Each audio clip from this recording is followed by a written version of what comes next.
नमस्कार. मी मनोहर गोरगल्ले. आज आपण या ठिकाणी वाबगाव प्राथमिक आरोग्य केंद्र या ठिकाणी आलेलो आहोत. नक्की या ठिकाणची परिस्थिती काय आहे?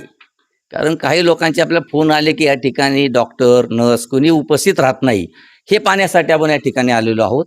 तर आपण या ठिकाणी आल्यानंतर पाहिलं असता पूर्ण लाईटी बंद आहेत. या ठिकाणी कुलूप होतं. हे आमच्या समोर आता उघडलेलं आहे. आतली परिस्थिती काय ते आपण जाणून घेऊया.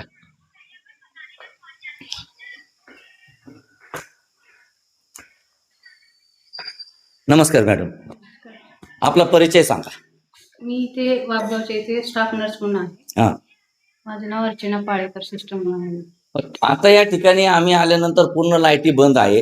तुम्ही एकट्याही आम्ही आवाज दिल्यानंतर या ठिकाणी आलेला आहात. त्या ठिकाणी आल्यानंतर तुम्ही आम्हाला सांगितल्याप्रमाणे औषध दिली, पण बाकीचा स्टॉप कुठे आहे आता इथं? सर आहेत, पण सर बाहेर जेवण करायला गेले आता. हां. बाकीचा स्टाफ अजून म्हणजे तुम्ही दोनच आहे का रात्रीचे? नाही, दुसरी पण असतात, शिपाई वगैरे असतात. आता कुठीच नाहीये. पूर्ण कुलूप लावून तुम्ही या ठिकाणी आहात. जर इमर्जन्सी एखादा पेशंट आला तर त्यांनी काय करायचं? की इथं जर डॉक्टर या ठिकाणी उपलब्ध नाहीयेत. आम्हाला काही गोष्टी कळाल्यामुळे आम्ही या ठिकाणी आलेलो आहोत, की या ठिकाणी काहीतरी गडबड चालू आहे.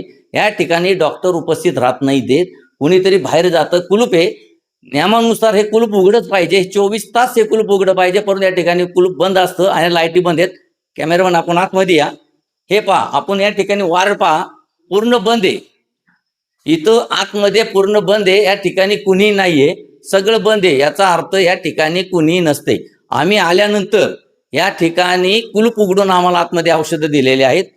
तर शासनाला किंवा संबंधित अधिकाऱ्याला आम्हाला हेच विचारायचे, की यांच्यावरती नियंत्रण कोणाचं, की हे या ठिकाणी कामाला येतात किंवा नाही, हे पाहण्याची जबाबदारी कोणाची आहे? जर हे वेळेवर येत नसतील तर यांच्यावर कारवाई आता काय होणार? याच्या आधी सुद्धा या ठिकाणी बरेच रजेवर जातात, काहींना सांगत नाही, रजेवरून येतात, मेडिकल रजा टाकतात, कोण वेगवेगळ्या पद्धतीच्या या ठिकाणी चाललेलं काही आमच्या कानावर आल्यामुळं आम्ही या ठिकाणी आलेलो आहोत. तर शासनाला एकच विनंती आहे, की याची सखोल चौकशी करावा. संबंधित जो तालुका आरोग्य अधिकारी असतील माने सर, त्यांना सुद्धा विनंती करतो या माध्यमातून, आपल्या महाराष्ट्र न्यूज लाईव्ह 24 मधून, की सदर या ठिकाणी यांच्यावर कडक कारवाई केली पाहिजे. कारण या ठिकाणी पगार शासनाचा घेतात आणि बाहेर जेवणासाठी जातात किंवा फिरत असतात. या ठिकाणी कुणीच नाही, फक्त एक या ठिकाणी कर्मचारी आहे, बाकी कुणी नाही तर कुलूप आहे.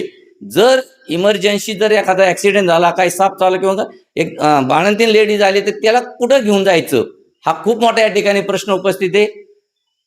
कॅमेरामन राहुल सोनेसह मनोहर गोरगल्ले, महाराष्ट्र न्यूज लाईव्ह 24. धन्यवाद.